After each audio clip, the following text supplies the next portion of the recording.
Alléluia. Est-ce qu'on peut acclamer ensemble le nom de Jésus ce matin? Oh, je pense qu'on peut faire plus fort que ça parce qu'il est digne. Alléluia. Seigneur, reçois nos acclamations ce matin.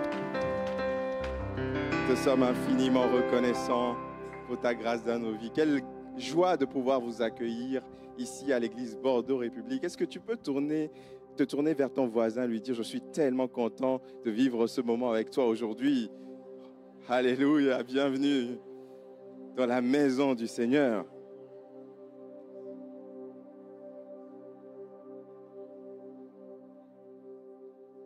Waouh, c'est tellement beau de vous voir. Quelle grâce de pouvoir célébrer le Seigneur en toute liberté, de pouvoir venir nous réunir ici. On veut se rappeler que dans certains pays, nos frères et sœurs se cachent pour pouvoir vivre de tels moments. Alors profitons, célébrons le Seigneur pour ce moment. Alors ce matin, on a un invité spécial. C'est un invité qui est cher à mon cœur parce que c'est celui qui m'a introduit dans le ministère pastoral il y a un peu plus d'une dizaine d'années maintenant. Laissez-moi vous le présenter. Donc, il a fait 800 km pour venir aujourd'hui. Hein? D'accord? Ouais, ça se célèbre. Alors, notre invité du jour, il est pasteur, enseignant et formateur. Après avoir étudié les sciences politiques en France et aux États-Unis, il ressent l'appel de Dieu à servir dans le ministère pastoral. Il exerce le ministère de pasteur donc depuis environ à peu près de 20 ans avec son épouse Esther. 25 maintenant, ouais. La biographie date ça, déjà. Il a servi dans plusieurs églises, notamment à l'église Paris Métropole, de 2007 à 2017, dont il a été le pasteur principal. Et depuis 2021, il préside l'église évangélique Le Réveil à Genève, en Suisse. Il a enseigné dans plusieurs instituts bibliques, tant en France qu'à l'étranger. Il est connu pour ses enseignements marquants, notamment sur la fin des temps. Il est aussi auteur donc de 2 ouvrages, Jésus de la terre jusqu'au ciel, Église qui bouleverse le monde. Donc il est fils et petit-fils de pasteur. Je veux saluer la maman qui est là aujourd'hui, toute la famille. Merci d'avoir travaillé pour que nous soyons bénis. Il est donc marié à Esther, père de 2 enfants, Emma et Paul. Merci d'accueillir le pasteur Franck Le Filâtre ce matin parmi nous. Pour la première fois depuis 2002-2003.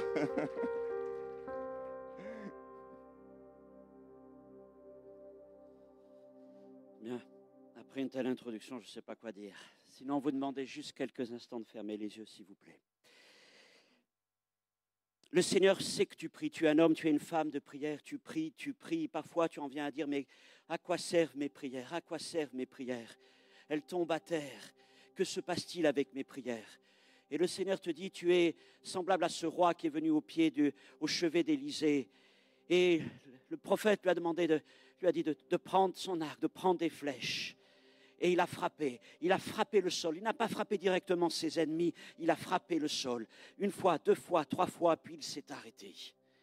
Le Seigneur te dit que tes prières, aujourd'hui tu as l'impression que c'est un peu qu'elles ne servent, qu'il n'y a rien qui se passe. C'est comme si tu étais en train de frapper le sol, frapper le mur. Mais Dieu te dit ne t'arrête pas, parce que si tu as l'impression que là, peut-être dans ce que tu vois, il n'y a rien qui se passe, c'est comme si tu te heurtais à un mur. Dieu te dit que dans le ciel, tes prières préparent des choses. Elle prépare des victoires, elle prépare des délivrances. Et Dieu est en train déjà d'agir à travers ces prières. Parce que même si tu as l'impression que rien ne se passe parmi les hommes, des choses puissantes sont en train d'être préparées dans le ciel. Alors ne te relâche pas dans la prière, mais continue. Ne fais pas comme ce roi qui s'est arrêté au bout de la 3e flèche. Toi, continue à prier. Sache que ce ministère de prière que Dieu te confie, toutes ces fois où tu es là devant lui, à genoux, tu cries devant lui pour les tiens, pour ceux que Dieu place devant toi, pour l'Église, pour son royaume. Toutes ces prières dont tu te dis, mais parfois, Seigneur, à quoi servent-elles? Elles servent la cause du royaume de Dieu. Elles sont puissantes dans les cieux et Dieu les honore. Alors continue, parce que chacune de ces prières, c'est une victoire. C'est une victoire parmi les hommes. Tu ne le vois pas encore, mais Dieu te dit, il agit et il agira encore. Continue à frapper, continue. Amen. Gloire à Dieu. J'ai fait 800 km, mais en avion. C'est quand même plus facile. 1 heure d'avion, hop, et voilà. Très heureux vraiment de passer ce week-end avec vous. J'en profite bien sûr pour être un peu avec ma famille et de les voir. Réjouit mon cœur. L'apôtre Paul dit 3 fois dans l'épître aux Romains, 2 fois au premier chapitre, et il revient dessus à la fin, Romains 16. 3 fois, il dit, j'ai désiré, j'ai fait le projet, et même j'ai le vif désir, j'ai eu le vif désir de vous saluer, de venir. Et je peux vous dire que, oui, pendant des années, on a eu ce vif désir de venir vous voir. Et je suis très heureux d'être là avec vous. Cette assemblée, bien sûr, est chère à mon cœur pour toutes les générations qui y sont passées. Je vois encore où j'étais à côté de mon grand-père et ma grand-mère, assis par là à peu près où vous êtes. Et tous ces temps sont des temps qui ont marqué mon cœur, tant de visages aussi que je revois. Je suis heureux, très heureux de saluer en ce jour. Et vraiment, merci à votre pasteur, à son épouse, m'avoir invité et de voir l'assemblée. Vraiment, je vous salue dans le nom du Seigneur. Je vous apporte aussi les salutations des frères et sœurs de Genève. Nous sommes partis en mission. Voilà, nous avons franchi la frontière. Et puis nous sommes partis loin, très loin. Non, juste à côté. On ne pouvait pas faire plus près à Genève. À Genève, partout on regarde, c'est la France, de chaque côté. D'un côté, c'est la Haute-Savoie, de l'autre côté, c'est l'Ain. Il y a plus de frontières à Genève avec la France qu'avec la Suisse. Mais c'est une ville particulière, une ville pleine d'histoire. C'est une ville aussi de grande importance politique, toutes les organisations internationales qui sont là-bas. Et c'est une ville aussi où il y a énormément d'églises. La population du canton de Genève, sans compter toutes les populations françaises autour, fait 500 000 habitants. Et sur Genève, ce canton, il y a au moins 250 églises évangéliques. Donc, vous voyez, tout ça, c'est aussi le fait de toute cette histoire, de toute l'immigration aussi. Et donc, on se réjouit de ça. L'assemblée dans laquelle je suis ne fait pas partie des assemblées de Dieu, mais c'est une église sœur. Le pasteur qui l'a fondée, pasteur Adolphe Hunziker, a été formé tout début du réveil en France, dans l'église de Lille, et puis au Havre, donc dans l'assemblée de Dieu du Havre, dans les premiers. Et pourquoi ça s'appelle l'église de réveil en Suisse? Eh bien, parce que tout simplement, il était là avant que les assemblées de Dieu soient formées en France. Et tout au début, celles qui sont devenues les assemblées de Dieu s'appelaient les églises de réveil. Donc en fait, il a gardé le nom. Et c'est comme ça que les églises de réveil se sont développées en Suisse lorsqu'il est retourné à Genève, pour implanter à Genève, ensuite à Lausanne et un peu partout en Suisse romande. Nous avons aussi des églises dans le Tessin, c'est-à-dire la partie italophone, italienne de la Suisse. Donc voilà, mais je suis vraiment heureux d'être là. Vraiment, chaque occasion de venir prêcher l'Évangile en retour en France me réjouit beaucoup. J'ai l'occasion de le faire régulièrement. Et de passer ces 3 jours avec vous. Demain soir et mardi soir, nous allons nous arrêter sur le sermon sur la montagne. Le mont des Oliviers, pardon. Matthieu 24. On va parler de ce que j'appelle la feuille de route des derniers jours. En 2 parties, on va voir tout ce que Jésus a à nous enseigner sur les temps dans lesquels nous vivons, avec une image qui va vraiment vous marquer. Je ne vous la dis pas aujourd'hui, mais vous verrez demain, comme ça vous encourage. Mais vraiment une image très marquante qui nous permet de bien comprendre aussi, bien structurer tous ces différents événements que nous commençons à vivre dès aujourd'hui. Donc, je vous invite, si vous voulez nous rejoindre, je ne sais pas quelle heure c'est exactement demain soir, 19h30. Voilà, 19h30 demain soir et mardi soir. Je serai très heureux de partager ces enseignements avec vous sur ce sermon sur le mont des Oliviers, le sermon sur la fin des temps de Jésus. Aujourd'hui, une parole très forte est venue sur mon cœur.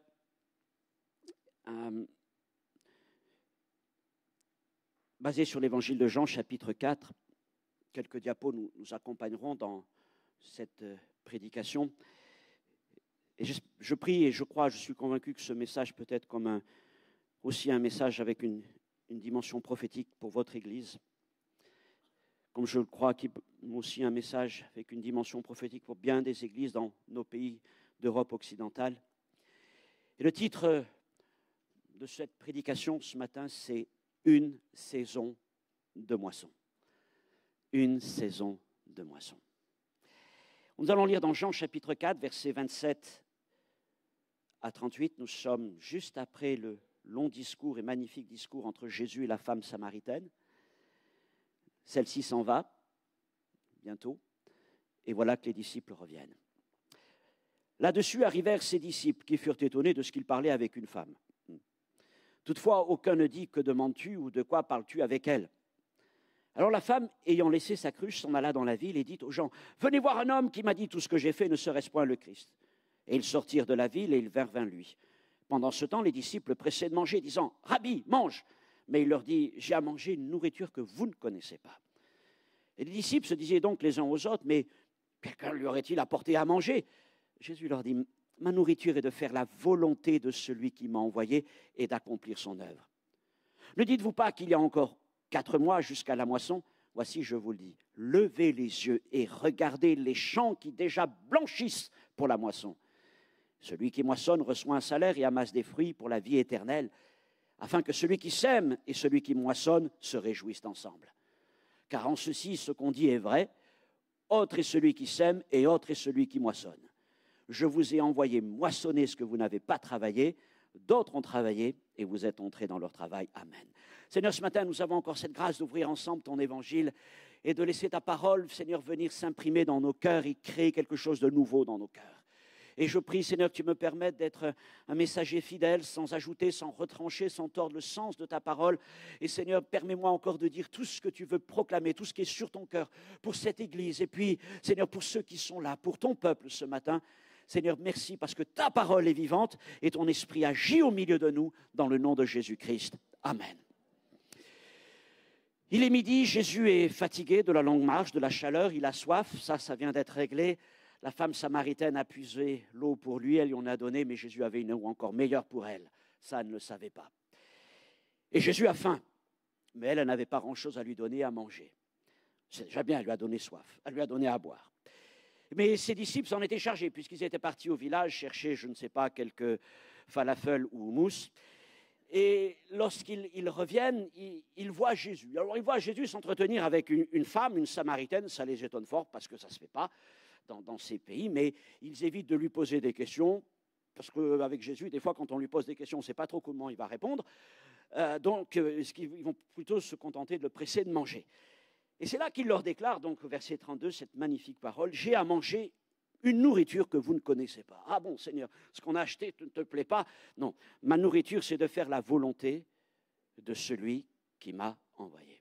Et Jésus a faim, Jésus a très faim, mais il a faim d'une nourriture particulière. Il a faim d'une foule d'hommes et de femmes venant à lui, qu'ils soient juifs, qu'ils soient samaritains et de toutes les nations de la terre. Mais là, ce jour-là, il a faim de ces gens vers qui cette Samaritaine est retournée. Il a faim de les voir venir à lui. Et Jésus a faim. Et toi? Et vous? Avez-vous encore faim? Non pas faim du repas que vous allez prendre à midi, qui est peut-être en train de rester dans votre four ou autre, je ne sais pas, mais faim de cette nourriture que Dieu a préparée. Et en début d'année, je me disais, Seigneur, crée en moi une nouvelle faim. Je veux encore avoir faim. Je ne veux pas être repu. C'est quelque chose je dis, ce serait terrible, Seigneur, qu'à un moment de mon ministère, je me dis, Seigneur, je suis repu, c'est bon, ok. Mais crée en moi toujours une faim nouvelle. Je ne veux pas être repu, je ne veux pas être rassasié, je veux encore avoir faim des choses que Dieu a préparées. Mais la question est de savoir, c'est avons-nous la même faim que Jésus? De quoi voulons-nous nourrir? Non pas nos estomacs, mais notre esprit, notre cœur, notre vie. Le monde nous propose tellement de choses qui sont autant de coupe-faim. N'est-ce pas? De coupe-faim. Et c'est vrai qu'on peut être tellement saturé d'images, d'informations, de tout ce que vous voulez, que nous n'avons plus faim la véritable nourriture, celle qui consiste à faire la volonté de Dieu. Alors, qu'est-ce que sera votre nourriture. Et mes frères et sœurs, je suis convaincu que vous aimez le Seigneur et vous avez encore envie de dire « j'ai faim ». Mais avons-nous autant faim que Jésus? J'ai envie d'avoir autant faim que le Seigneur. Gardez cette faim de Jésus. Seigneur, je veux manger encore cette nourriture-là. Avez-vous faim? Avez-vous encore faim? Alors qu'il voit donc cette femme s'en aller, retourner vers les siens, Jésus rajoute « Les champs blanchissent déjà pour la moisson ». Et ce matin, je voudrais donc m'arrêter à partir de cette parole sur notamment les versets 35 à 38, où il est question dans ce texte donc des moissons. Des moissons. Ce qui fait dire que la nourriture que Jésus aime, elle n'est pas préfabriquée, je vais dire comme ça, dans quelques restaurants ou autres endroits où on pourrait la vendre. Non, c'est une nourriture qui vient d'une moisson. Cette nourriture nécessite aussi un engagement, un travail. C'est le cycle de la terre. Et là, au verset 35 à 38, Jésus dit 4 choses importantes. D'abord, verset 35, il dit que c'est le temps de la moisson. Le temps de la moisson est venu. Mais il rajoute aussi qu'il nous faut développer une vision de moisson. Levez et regardez. Au verset 36, il va nous dire que le temps des moissonneurs est venu, celui qui moissonne. Et enfin, au verset 38, il nous envoie moissonner. Et c'est ce qu'on va voir à travers ce message, ces 4 points. Mes frères et sœurs, êtes-vous prêts à relever le défi d'être encore une église de moisson? Voulez-vous vivre une nouvelle saison de moisson? Oui? Alors avançons dans ce message. Premièrement, un temps de moisson. Les moissons marquaient les saisons en Israël, non seulement parce que l'économie d'Israël était essentiellement agricole, mais aussi parce que les 3 grandes fêtes de l'Éternel qui marquaient l'année étaient associées et sont toujours associées aux moissons. La Pâque, la première. La Pâque se tient à la récolte de l'orge, au temps de la récolte de l'orge. C'est la première céréale qui va être moissonnée. Et cette fête de Pâques se conclut par la présentation de la première gerbe d'orge, celle qui annonce la résurrection, la première gerbe d'or. C'est le témoignage donc de la résurrection de Jésus. 50 jours plus tard, après la fête de la Pâque, nous avons la Pentecôte, ou la fête des semaines. Et la fête des semaines marque la moisson du blé. Après l'orge, le blé. Et enfin, tout au bout de ce cycle agraire, il y a à l'automne, la dernière des fêtes, qui est fêtée d'ailleurs en ce moment, la fête des tabernacles, des cabanes de Sukkot. Et cette fête se fait au moment de la récolte, pas la moisson, mais la récolte des fruits. Et c'est pour ça que si vous avez déjà vu ce qu'on appelle une souka, donc une espèce de petite cabane, une tente aujourd'hui, eh bien il y a des cédras, des gros citrons, des agrumes qui sont suspendus pour bien justement en souvenir et en hommage à la fidélité du Seigneur. Et donc toutes ces fêtes, particulièrement en Israël, sont des temps de joie. Des temps de joie. Croyez-vous que la joie des fêtes de moisson puisse encore retentir dans nos églises? La joie des fêtes de moisson. Je crois qu'une des plus grandes joies que nous avons, une des plus grandes fêtes qu'il puisse y avoir dans l'Église, c'est que lorsque nous ouvrons les baptistères, je ne sais plus où il est maintenant, c'est une moisson. Et chaque fois que nous ouvrons un baptistère, que ce soit pour 1, que ce soit pour 10, pour 20, j'en sais rien, mais nous nous réjouissons comme dans le ciel on se réjouit. Mais nous voulons nous réjouir davantage encore. Nous voudrions encore voir davantage de temps de fêtes, de célébrations, nous réjouir des guérisons, nous réjouir des délivrances, nous réjouir des conversions, nous réjouir des jeunes qui se lèvent en réponse à l'appel de Dieu. Nous voudrions encore célébrer ces fêtes de moisson dans nos assemblées. Mes frères et sœurs, croyons-nous qu'une saison de moisson est possible pour nos familles, pour nos églises, pour votre église, pour ton église, pour ta ville, ici à Bordeaux et pour ce pays de France? Certains disent il est trop tôt, d'autres disent il est trop tard. Nous avons beaucoup travaillé, nous avons labouré, nous avons semé, mais rien n'a poussé. Le champ est stérile, les cœurs sont trop durs, les oiseaux ont tout dévoré, les ronces ont tout déchiré, un peu à la manière de la parabole du semeur. C'est parfois un message que nous entendons, on renonce. Nous avons prié, nous avons espéré, nous avons attendu, mais rien ne s'est produit. Est-ce le message? Est-ce la parole que nous devons avoir? Non, nous prions pour une saison de moisson. Comme le dit le psaume 126, magnifique psaume, n'est-ce pas? L'Éternel a fait de grandes choses pour nous, nous sommes dans la joie. Et ceux qui sèment avec larmes moissonneront avec chant d'allégresse. Celui qui marche en pleurant quand il porte la semence revient avec allégresse quand il porte ses gerbes. Seigneur, je veux vivre encore un temps de moisson. Nous voulons vivre encore une saison de moisson. Nous avons travaillé, nous avons prié. Comme je le disais dans la parole prophétique, nos prières ne sont pas vaines. Même si nous avons l'impression qu'elles ont heurté des murs, dans le ciel, elles ont provoqué des choses. Et je veux croire que pour notre nation, pour ce pays, pour votre ville, il y a un temps, une saison de moisson. Que la joie des fêtes de moisson retentisse dans ce lieu encore. Alléluia. Deuxièmement, la vision de la moisson. Et nous arrêtons sur le verset 35 en particulier, la vision de la moisson. Jésus leur dit là, je vous le dis, levez les yeux et regardez les champs qui blanchissent. Levez les yeux et regardez. C'est déjà un acte de foi. Parce qu'il y a peut-être des moments où nous ne levons même plus les yeux, nous ne regardons plus. Nous disons, bon, ça sert à rien, il n'y a rien à voir. Et Jésus te dit encore, lève les yeux et regarde. Lève les yeux et regarde autour de toi. Mais lorsque Jésus invite les disciples à regarder les champs, humainement parlant, il n'y a pas grand-chose à voir. Car en effet, lorsque Jésus parle, ce n'est pas encore la saison des moissons. Jésus ne laisse-t-il pas entendre qu'il y a encore 4 mois jusqu'à la moisson? Ça veut dire que c'est encore l'hiver. Or, je ne sais pas s'il est question de l'orge ou du blé là, mais dans les champs, il n'y a pas grand-chose. Peut-être l'orge est en train de sortir du sol, mais enfin, il est difficile à ce moment-là, 4 mois avant la moisson, de voir quelque chose. Il faudra encore en quelque sorte patienter avant de manger. Alors peut-être que les hommes, je ne sais pas si les disciples se sont dit cette chose-là, mais connaissant le cœur de l'homme, nous dirions, Seigneur, c'est bien, mais pas encore. Ce n'est pas le temps. Ce n'est pas le temps. Mais Jésus lui voit différemment. Quand les hommes disent pas encore, Jésus se réjouit déjà. Et c'est là le mot important. Regardez les champs qui blanchissent déjà pour la moisson. Et nous devons passer de ce pas encore dans le déjà du Seigneur. Ce mot doit nous interpeller. Il est tout petit, mais il change tout.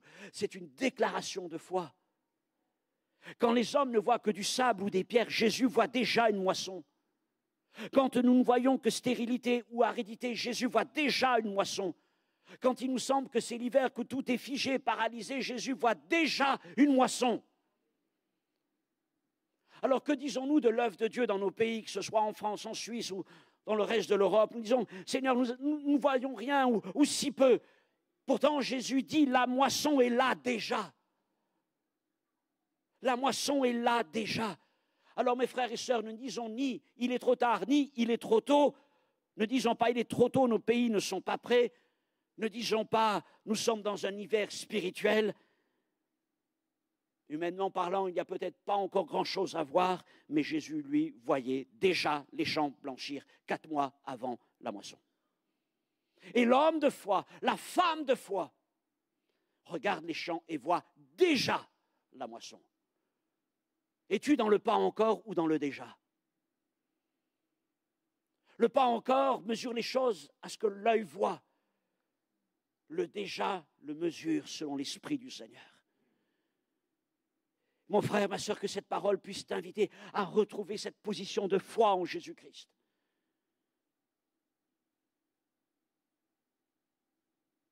Cette position d'autorité. Cette vision de Jésus. Et le Seigneur te dit, lève les yeux et regarde vers ta famille.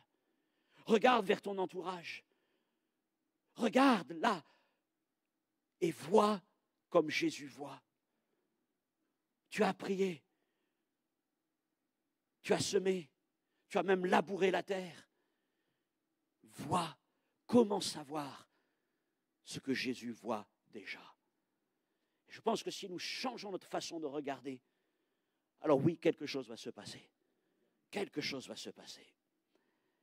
Cessons de dire où est la moisson.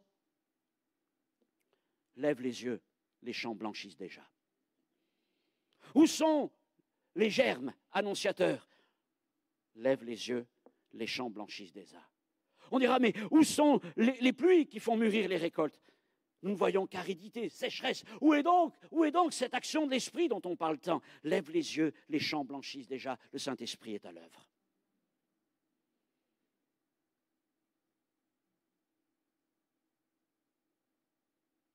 Et vraiment, le Seigneur me pousse à vous dire, il y a un lien entre la parole prophétique et ce message. C'est pour vous dire, oui, vous avez frappé. Oui, vous avez frappé plus d'une fois. Oui, vous avez continué une fois, 2 fois, 3 fois, et encore, et encore. Vous avez frappé cette terre. Vous avez frappé cette ville par la parole, par la prière. Vous avez marché dans cette ville. Vous n'avez pas lâché le morceau. Parfois, peut-être vous dites, mais à quoi ça sert? Dieu agit dans le ciel. Et par tes prières, par votre persévérance et votre foi, il va agir dans cette ville. Aujourd'hui, lève les yeux, les champs sont en train de blanchir. Oui, Jésus nous pousse, nous presse à avoir une vision de moisson. Seigneur, enlève les écailles de mes yeux, les écailles d'incrédulité, les écailles de renoncement, les écailles de déception. Seigneur, permets-moi de voir avec tes yeux. Guéris mes yeux. Peut-être, mon frère, ma soeur, tu as besoin que Jésus guérisse tes yeux. Seigneur, je veux voir comme tu vois. Je veux voir comme tu vois les choses qui sont déjà là dans le ciel et qui vont se manifester sur la terre. Troisièmement, le temps des moissonneurs. Une saison de moisson nécessite tout un travail, c'est le cycle de la terre, un travail préalable, laborieux et éprouvant, c'est le temps des labours, le temps des semis. Et nos terres, que ce soit en France ou en Suisse, sont des terres qui sont labourées et ensemencées par l'Évangile depuis bien des siècles. La parole a été portée presque en tout lieu, dans les grandes villes, mais aussi dans les campagnes. Partout, des chrétiens prient, jeûnent, crient vers le Seigneur, partout dans les rues, sur les places, dans les maisons, plus difficilement sur les lieux de travail. Eh bien, vous témoignez de Jésus par le don d'une Bible, d'un tract d'évangélisation, d'une conversation, parfois simplement d'une attitude, d'un sourire, d'une compassion. Vous témoignez du Seigneur auprès de votre famille, de vos amis, de vos collègues de travail, acceptant parfois même d'être un peu méprisés, ridiculisés. Et vous savez que derrière vous, il y a quelques paroles qui ne sont pas très agréables à entendre, mais vous passez par-dessus. Et partout, des églises sont à l'œuvre. Des miracles, des guérisons, des délivrances s'accomplissent, des conversions aussi. Pas en aussi grand nombre qu'on espère, mais tout ça existe. Ne dites jamais le temps des miracles est passé parce que Dieu agit. Parce qu'il y a des miracles, parce qu'il y a des guérisons, parce qu'il y a des choses extraordinaires qui se passent dans toutes nos assemblées. Oui, Dieu fait grâce encore aujourd'hui, il manifeste sa puissance encore aujourd'hui. Mes frères et sœurs, plusieurs générations de croyants ont travaillé comme laboureurs, semeurs. En leur temps, le Seigneur leur a accordé quelques moissons, je le crois aussi. Mais à nous qui sommes arrivés dans la fin des temps, Jésus nous commande ceci, je vous envoie moissonner ce que vous n'avez pas travaillé. Je vous envoie moissonner ce que vous n'avez pas travaillé. Nous rentrons dans leur travail. Pas simplement le travail d'une génération, mais de plusieurs générations qui ont préservé le témoignage de Jésus dans nos pays. Un jour, saisi très fortement dans son cœur devant les besoins des foules se pressant auprès de lui, Jésus dit à ses disciples, Matthieu 9, 36, 38, « Priez le maître de la moisson d'envoyer des ouvriers dans la moisson. » Jésus ne parle pas du maître des labours ou du maître de la semence, mais il dit du Père qu'il est le maître de la moisson. Dieu est un moissonneur. Fondamentalement, Dieu est un moissonneur. Et les ouvriers que nous demandons au Père sont des ouvriers pour la moisson.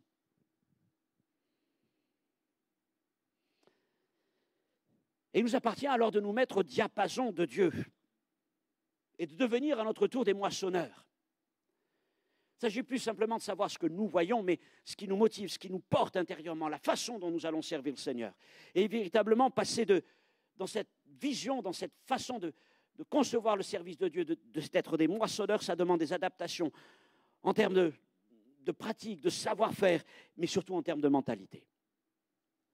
Le prophète Isaïe écrit au chapitre 28, verset 24, « Celui qui laboure pour semer, laboure-t-il toujours ? Ouvre-t-il et brise-t-il toujours le terrain ? S'il y a un temps pour labourer et ensemencer, il y a aussi un temps pour autre chose. Le cultivateur ne laboure pas son champ tout le temps. Parce que s'il laboure, qu'il sème et qu'il relaboure, il va détruire la semence. Il ne sème pas tout le temps. Parce que s'il ressème là où il a semé, il risque d'étouffer les premières semences. Il y a donc un temps pour le laboureur, un temps pour le semeur, et il y a un temps pour le moissonneur. Nous sommes dans le temps des moissonneurs.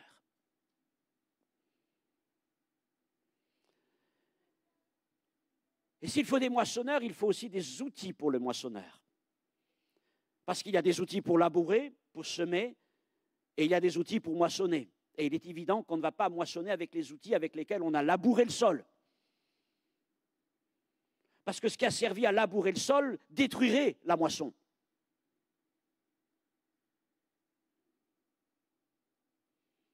Le prophète Ésaïe continue encore, versets 27 et 28 de ce chapitre, où il nous parle de divers outils pour moissonner différentes récoltes. Je prends vite dans ma Bible parce que là, j'ai mes yeux qui n'arrivent pas à lire jusqu'à l'écran. Il est loin, votre écran, là-bas.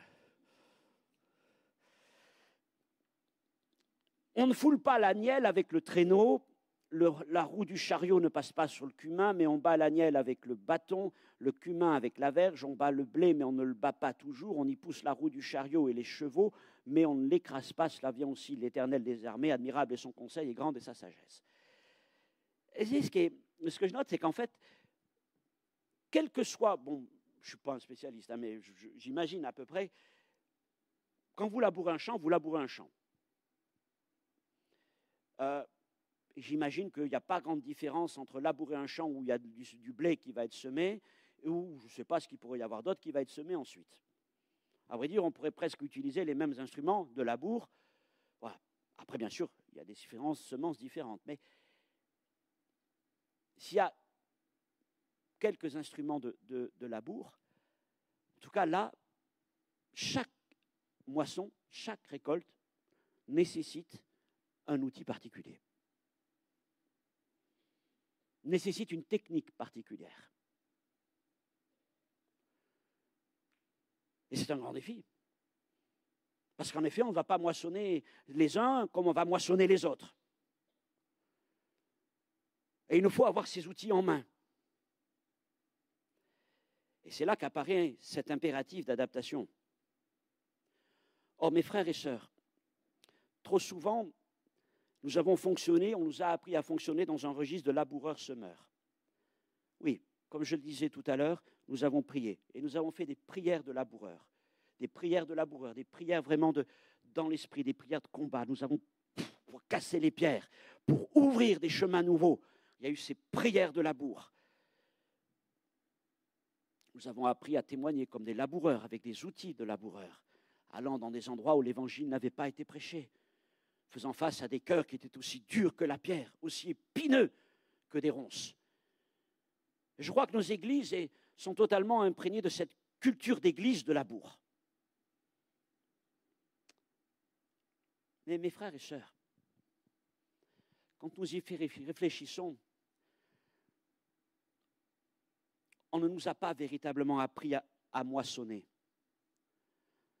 à manier des outils de moisson, à être dans une vision de la moisson, à développer un savoir-faire de moissonneur. Et les outils que nous avons utilisés pour labourer ne vont pas servir pour moissonner. Et quand nous entrons dans une saison de moisson, il faut mettre en attente les outils qui ont servi pour labourer. Et c'est parfois difficile parce que nous avons tellement labouré qu'on se retrouve avec d'autres outils et on ne sait pas quoi faire. Ou alors on n'a pas préparé ces outils-là. Mais nous devons apprendre à penser, prier, agir comme des moissonneurs et devenir des églises de moisson. Devenir des églises de moisson. Qu'est-ce qu'il raconte le pasteur? C'est quoi des églises de moisson? Pour moi, des églises de moisson, d'avant tout, sont des églises qui sont ouvertes vers l'extérieur.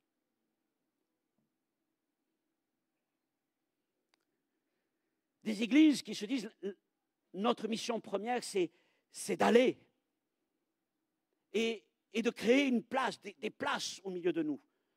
D'accepter que des gens qui ne nous ressemblent pas tout à fait viennent au milieu de nous. D'avoir cette audace. De se dire, on ne va pas faire les choses comme on avait l'habitude de faire parce que maintenant, nous voulons aller vers une moisson. Et pas simplement une moisson, mais il peut y avoir plusieurs moissons qui sont là, plusieurs types de récoltes.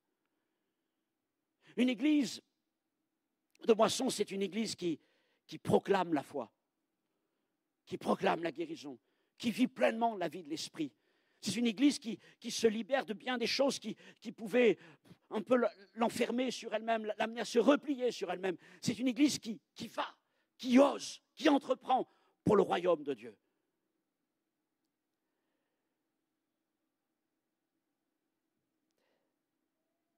Mais passer d'une culture de laboureur à une culture d'église de moisson, ça ne se fait pas sans tension.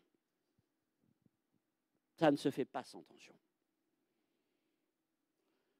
Le Seigneur a voulu que, avec mon épouse, nous exercions le ministère dans des églises bien implantées depuis pas mal d'années, puisque les deux, que ce soit sur Paris ou que ce soit sur Genève, elles ont été créées en 35-36. Et quand vous arrivez dans des églises comme ça, il y a des choses qui sont bien acquises.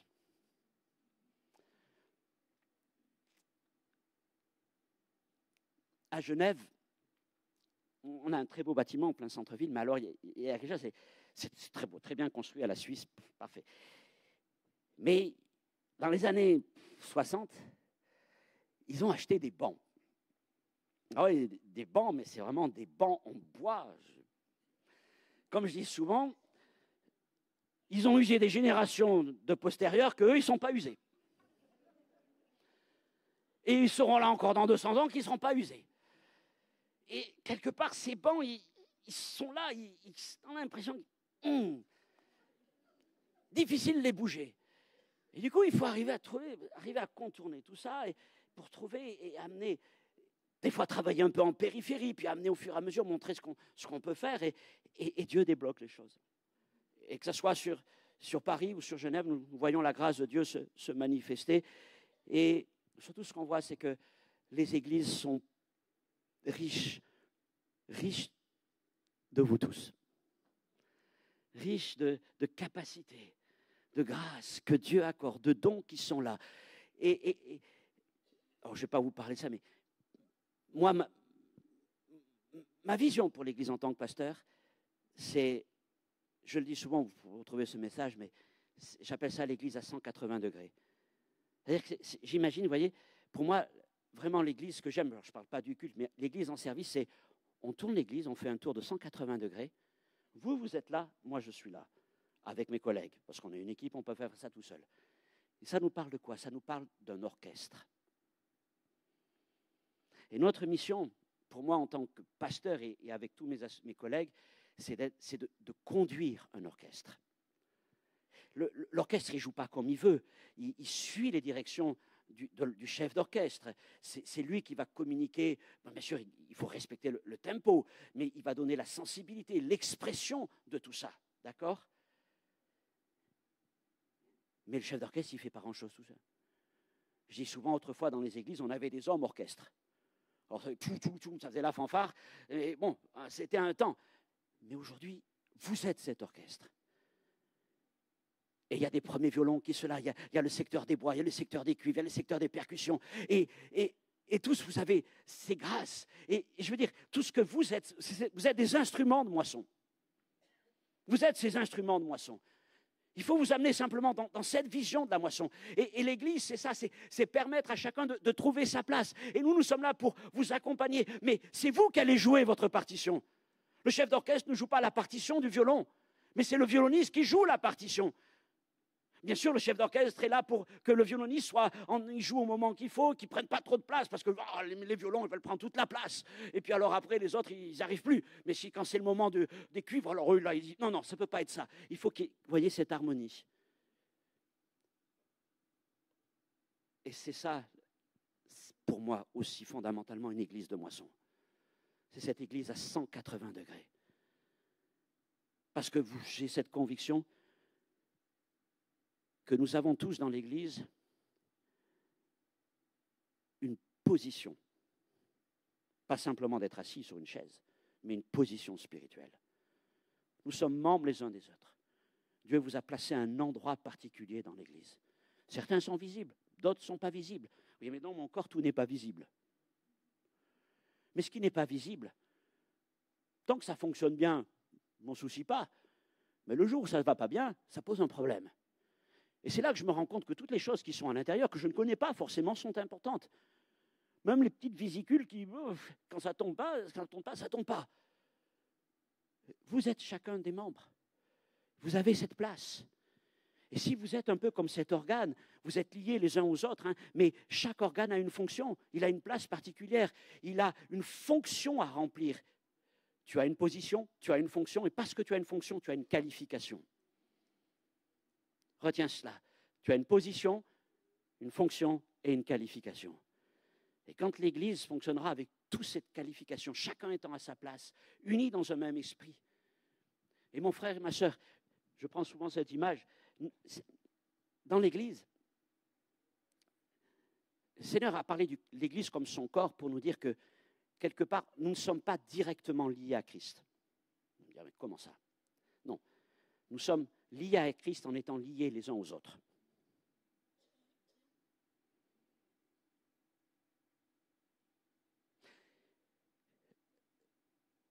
Il y a un animal où ils veulent tous être liés à la tête.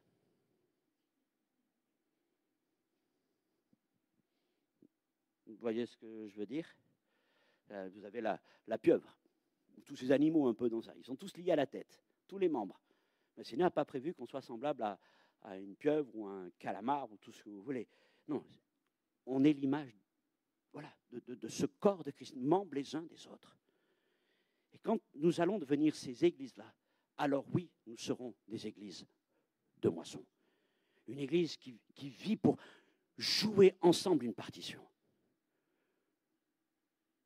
C'est pas moi qui vais jouer le plus fort. Non, on joue ensemble. On partage une même vision. On est unis pour ce même but.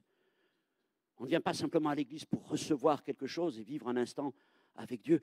Non, on est là vraiment dans cette vision de servir et d'amener le royaume de Dieu dans nos villes, dans nos quartiers et dans notre entourage, dans nos familles. Quatrièmement, c'est Dieu qui fait croître. Il ne faut pas l'oublier. La moisson, ce n'est pas une question de stratégie. Oui, bien sûr, on va s'organiser, on va réfléchir à tout cela. Mais Paul l'écrit dans 1 Corinthiens 3, 6 à 9, j'ai planté, Apollos a arrosé. Il y a eu différents ministères, hein, les apôtres, les enseignants. Dieu a établi premièrement dans l'Église des apôtres, deuxièmement des prophètes, troisièmement des enseignants. Donc les ministères se suivent, chacun accomplissant sa part. Oui, mais au bout du compte, c'est Dieu qui fait croître. C'est Dieu qui fait croître et nous sommes tous ouvriers avec Dieu. Le texte dit même co-ouvriers avec Dieu. Et nous sommes des ouvriers de la moisson, mais Dieu est le maître de la moisson. Nous ne produisons pas la croissance, mais Dieu produit la croissance. Nous ne forçons pas la moisson, nous ne manipulons pas les fruits, mais c'est l'Esprit qui amène les fruits jusqu'à là, au mûrissement. Nous sommes ouvriers avec Dieu, mais c'est lui seul qui fait croître. Mes frères et sœurs, cela peut amener deux types de difficultés. La première, c'est qu'il arrive que les champs qui blanchissent ne sont pas ceux que nous attendons. Si les disciples envisageaient une moisson d'âme, ils l'attendaient plutôt en Galilée ou en Judée qu'en Samarie. Comment ça? Une moisson en Samarie? C'est pas notre champ, ça. Notre champ, nous, c'est à côté. Et il arrive aussi que nous nous fixions obstinément sur tel ou tel champ attendant qu'il mûrisse alors qu'un autre est en train de blanchir juste à côté. Mais nous n'y prenons pas garde ou nous ne voulons pas y prendre garde parce que ce champ ne nous intéresse pas. Ce n'est pas le nôtre. Ce n'est pas le champ que nous avons travaillé nous-mêmes. Non. Et nous disons alors plutôt, Seigneur, fais mûrir mon champ. Fais mûrir mon champ, Seigneur. Fais-le blanchir. Seulement, il se trouve que Dieu fait blanchir un autre champ. Ce n'est pas mon champ, c'est son champ. Et il demeure le maître de la moisson. Et notre responsabilité est de lever les yeux vers les champs qui blanchissent déjà, même s'ils sont ceux que nous n'attendons pas.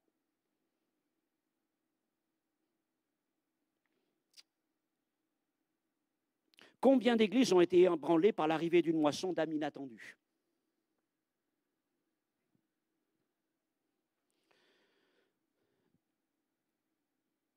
Vous avez peut-être vu, je crois qu'il est passé sur la plateforme Netflix, enfin il y était le film Jesus Revolution, qui parle du réveil parmi les hippies dans les fins des années 60, début des années 70 en Californie. Et dans une église très californienne, très américaine, très bien établie, voilà que commencent à arriver des gens avec des chiens, pas de def, cheveux longs. Ils sont accompagnés par un parfum particulier, d'herbes aromatiques. Et dans l'église, ça fait un peu bizarre. Bon, c'est peut-être arrivé la première, mais voilà qu'ils reviennent toujours plus nombreux. Et voilà qu'ils commencent à répondre à l'appel. Et voilà qu'ils se convertissent. L'église s'est réjouie, en partie seulement, parce qu'une partie a quitté l'église. Mais de cette église-là, de cet endroit où cette moisson est venue, qui n'était pas celle qu'on attendait à ce moment-là, est sorti un très grand mouvement qui s'appelle Calvary Chapel et qui aujourd'hui compte des milliers d'églises et qui a vu ce grand réveil qui non seulement a touché la jeunesse en Californie, mais à travers les États-Unis, dans le monde entier. Mais ce n'était pas ce qu'on attendait. Ce n'était pas ce qu'on voulait. Ce n'était pas le champ qu'on voulait voir blanchir. Vous savez que la même histoire est arrivée en France dans fin des années 70, début des années 80. Et je sais qu'il y a certains collègues qui connaissent bien l'histoire. C'est arrivé dans l'église de Besançon. C'est à peu près la même histoire. Voilà qu'arrivent là des jeunes aussi. Oh, d'où viennent-ils ceux-là? C'est le même profil. Et puis voilà qu'ils ont l'idée de se convertir.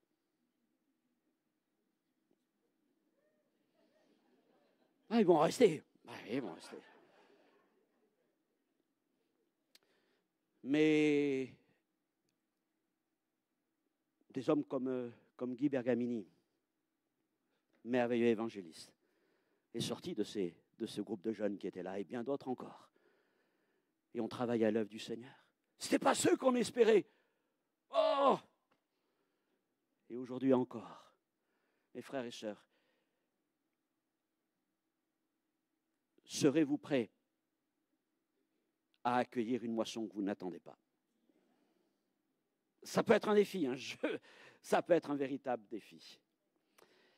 Et puis notre difficulté avec les moissons, c'est qu'il y a peu de rapport entre ce qui est semé et ce qui est récolté. C'est un peu la même idée, mais exprimée d'une manière différente dans 1 Corinthiens 15, 37. Ce que tu sèmes, ce n'est pas le corps qui naîtra, c'est un simple grain de blé, peut-être, ou d'une autre semence, mais Dieu lui donne un corps comme il lui plaît, et à chaque semence, il lui donne un corps comme il lui est propre, qui lui est propre. Et je vous mets cette photo d'une pomme avec un pépin de pomme, et vous allez me dire, si vous n'avez jamais mangé de pomme, avant, vous imaginez, c'est la première fois que vous voyez une pomme, et qu'on vous met dans votre main gauche, un pépin, et on vous dit, ça donne ça, vous dites, j'ai du mal à voir dans le pépin de pomme la belle pomme rouge, la belle pomme verte qui va venir dans quelques mois. Et c'est pareil avec tous les fruits, n'est-ce pas? Vous ne faites pas du tout le rapport. Vous dites, mais comment ça se fait que ça donne ça? Et Dieu donne un corps comme il lui plaît. Et c'est ça aussi, c'est que quand nous travaillons à la moisson, dans cette vision de moisson, il faut s'attendre à ce que, justement, ce qu'on a semé, on a travaillé, on a semé, puis ça ne donne pas exactement ce qu'on voulait. Tiens, c'est bizarre. Mais parce que Dieu lui donne un corps comme il lui plaît. Dieu lui donne un corps comme il lui plaît. Et ne prenons pas le risque de passer à côté de la moisson parce que oh, ça, j'en veux pas de ce fruit-là. Ça serait dommage. Parce que c'est le résultat de ton travail. Ah bon? Oui, c'est le résultat de tes prières, de ton témoignage, de ta semence. Et ça a produit ça? Ben oui, ça a produit. Mais ce n'est pas ce que j'espérais. Oui, mais c'est Dieu qui a donné ce corps-là. C'est Dieu qui a donné ce corps-là.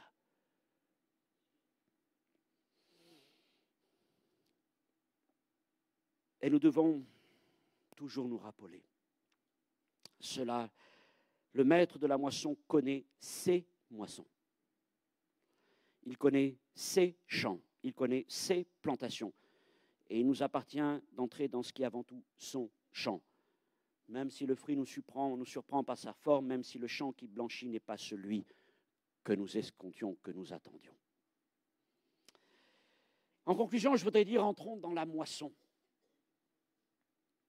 Alors que tout semble encore figé, c'est l'hiver, ou alors que beaucoup disent que le temps de la moisson est passé, c'est trop tard, Jésus, lui, voit déjà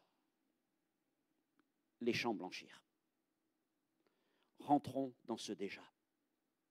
Soyons visionnaires quand les autres ne voient rien.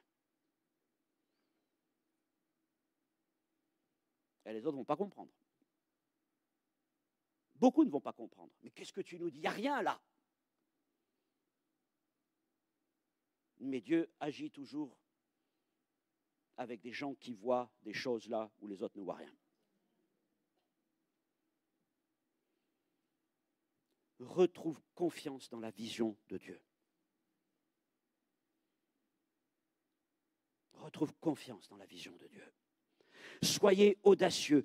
Entrez dans les moissons que le Saint-Esprit vous montre, même si elles ne correspondent pas à ce que vous attendez, ce que vous avez prévu.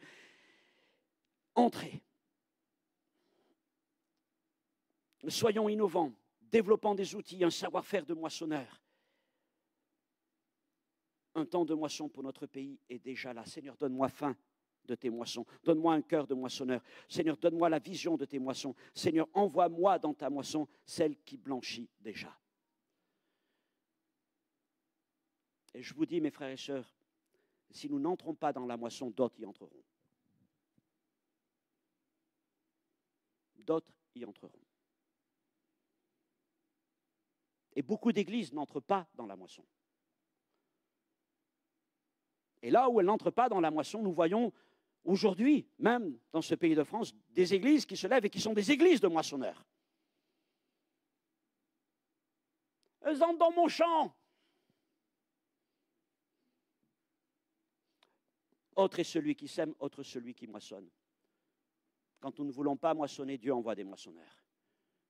Parce qu'il dit, c'est mon champ. Et il faut que cette moisson soit rentrée. Tu ne veux pas le faire parce qu'elle ne t'intéresse pas ou parce que tu as autre chose à faire, parce que ça t'ébranle dans ta façon de faire. Eh bien, je vais lever une église de moisson. Et mes frères et sœurs, Dieu est en train de lever des églises de moisson. Et il nous appartient à nous de devenir ces églises de moisson. Parce que si nous répondons à cet appel, Dieu agira avec nous. Mais dans tous les cas, Dieu agira. Et si nous rentrons alors dans cette vision-là, c'est mon dernier point avec cette image qui est là, il nous reste encore une chose à faire, c'est transformer nos églises en greniers. Comme au temps de Joseph et des 7 années de moisson exceptionnelle. Des églises avec cette vision de la moisson. Des églises dans lesquelles il faut faire de la place pour la moisson. On n'a pas fini d'entrer la première qu'une autre arrive. Alors on va me dire, c'est parfois une question de place assise. Mais bon, ça c'est juste technique. Mais je dirais c'est avant tout une question de place dans nos cœurs. Y a-t-il de la place dans nos cœurs? Y a-t-il de la place dans la vie de notre Église pour la moisson que Dieu prépare pour ceux que le Seigneur va nous envoyer? Sommes-nous prêts à accepter les bouleversements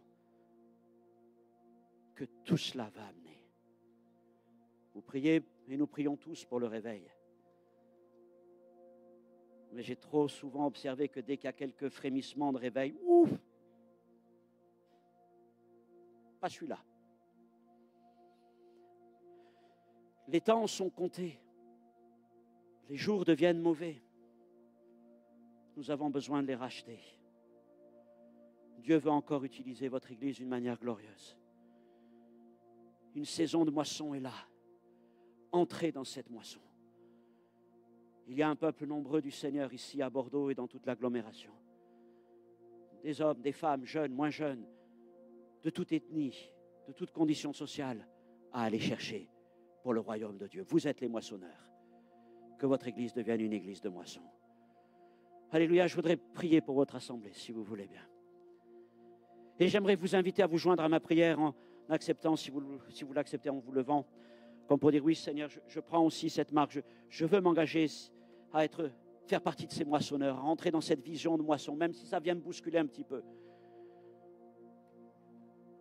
Seigneur Jésus, toi tu vois déjà les choses que nous ne voyons pas.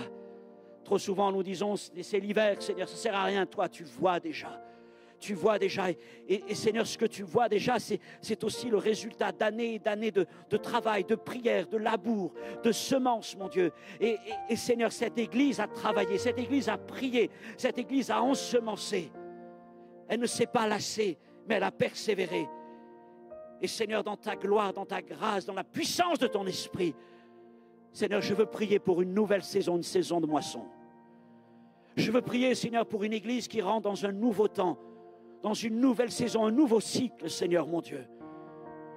Une Église, mon Dieu, qui va changer ses outils, qui va changer son cœur, qui va changer sa vision. Seigneur, une Église qui va être renouvelée de l'intérieur pour aller vers l'extérieur. Et qui même, Seigneur, je veux prophétiser dans ce sens, une Église qui sera renouvelée par ceux qui viendront de l'extérieur et qui apporteront quelque chose de nouveau aussi. Des nouvelles âmes, Seigneur mon Dieu, des jeunes convertis qui vont apporter quelque chose de frais, quelque chose de, Seigneur, qui peut-être ne se voyait pas avant, mais qui va être conduit par le Saint-Esprit.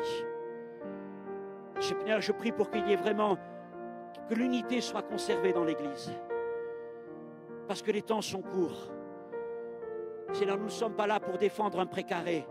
Nous ne voulons pas transformer notre champ en précaré. Mais non, Seigneur, nous voulons l'ouvrir afin qu'une multitude soit sauvée. Viens bénir cette assemblée. Viens bénir ses responsables. Viens bénir, Seigneur, mon Dieu, les pasteurs.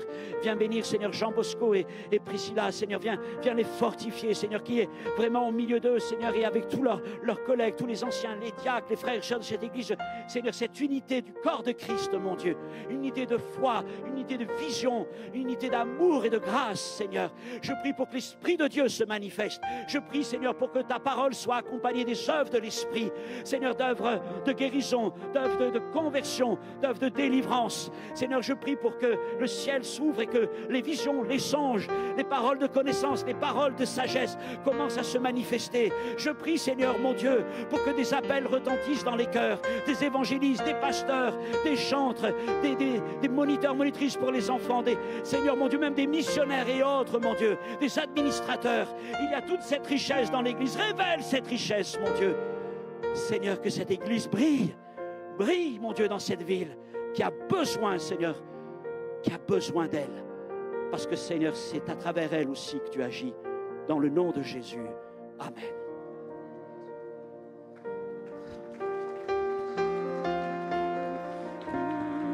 Tu fends la mer, chantons-le. Tu fends la mer et je peux la traverser. Mes peurs se noient dans ton amour. Tu nous as sauvés.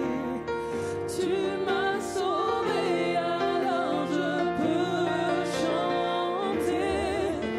Je suis enfant de Dieu.